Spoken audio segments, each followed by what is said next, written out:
তাহলে কি বোঝা যায় পৃথিবীর বর্তমান যুগে একটা মহামেন পৃথিবী বেশিরভাগ আদম সন্তান জাহান্নামে যাবে শুধুমাত্র মানুষের হক হক মেরে খাওয়ার জন্য। এই যে দুর্নীতি, সাদাবাজি, সিন্ডিকেট, ঘুষ এগুলো যারা করে তারা তো জাহান্নামে যাবে কসম আল্লাহ।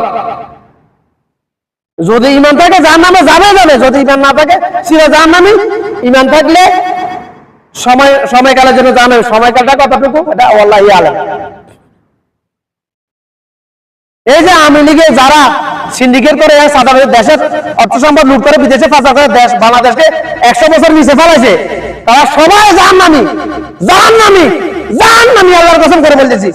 যদি ঈমান থাকে নির্দিষ্ট কারণ বাংলাদেশে 20 কোটি মানুষের হক মেরে খাইছে তারা, প্রায় 1 কোটির উপরে প্রবাসীর হক মেরে খাইছে তারা টিকিট সিন্ডিকেট করে। এরপরে কুত্তাগুলো জাহান্নামী প্রবাসীদেরকে হয়রানি করে, লাগেজ কেটে যারা কাটে, যারা হয়রানি করতেছে, যারা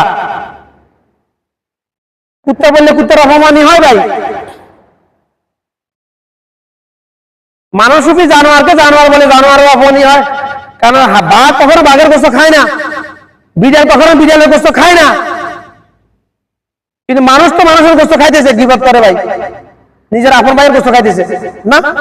কথা আমার রাসূলের কথা ভাই, আমার কথায় গায়ে জ্বলবে, আমার কথায় গায়ে জ্বালা শুরু হবে কার, চুলকানি শুরু হবে কার, যে মুনাফিক, নাস্তিক, ধর্মান্ধ, ধর্মদ্রোহী, আলেম নামের জাহেল, তার গায়ে লাগবে।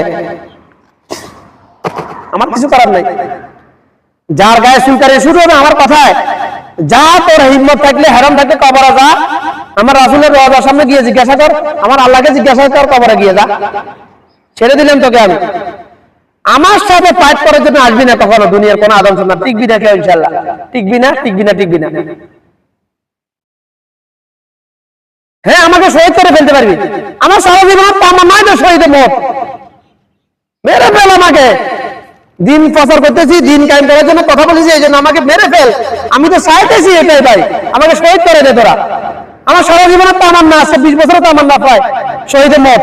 ওমর ইবনে খাত্তাব রাদিয়াল্লাহু তাআলা সারা জীবন আল্লাহর কাছে দোয়া করেছে, আল্লাহর কাছে তামান্না করেছে, তার অন্তরে তামান্না ছিল, কল্পনা ছিল শহীদের মত। কিন্তু অনেকগুলো যুদ্ধ করেছে, যুদ্ধে শহীদ হয় নাই। কিন্তু ফজরের নামাজ পড়তেছে, রুকু দেখেছে, এমন অবস্থায় এক কাফের অগ্নি পূজারা তাকে খঞ্জর মেরে তার নাড়িবুটি বের করে দিয়েছে, তাকে শহীদ করে দিয়েছে। তার তামান্না পূরণ হয়েছে, শহীদের মত। আমার তামান্না এমন ভাই, আমারও বের করে দে, গুলি কর, তলোয়ারি দিয়ে তো পারবি না আমাকে কেউ দমন করতে।